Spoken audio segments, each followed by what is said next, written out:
Pria bernama Ahmad Maksum menjadi pembicaraan warganet karena kebaikan dan kejujurannya. Dia menyerahkan segepok uang yang ditemukannya di atas mesin ATM BRI ke satpam setempat untuk dikembalikan ke sang pemilik. Peristiwa itu terjadi di Galeri ATM BRI KCP Karangasem Barat, Citerep, Bogor Minggu, tanggal 26 September tahun 2021. PK pukul 2 dini hari. Video momen langka yang diabadikan petugas itu pun kemudian menjadi viral setelah diunggah di akun sosial media @bogor24update dan @cibinongviral. Warganet terheran-heran dan salut dengan Maksum. Bahkan uang yang ditemukannya sama sekali tak dihitungnya. Bank BRI pun langsung memberikan apresiasi kepada Maksum.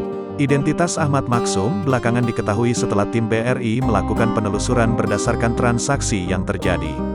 Begitupun nama pemilik uang yang tertinggal atas nama Iskandar Hidayat.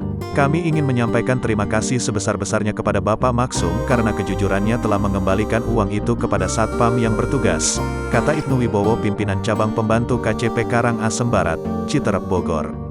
Ahmad Maksum, Iskandar Hidayat, dan petugas keamanan Ardiansyah pun dipertemukan dan diberikan apresiasi oleh BRI.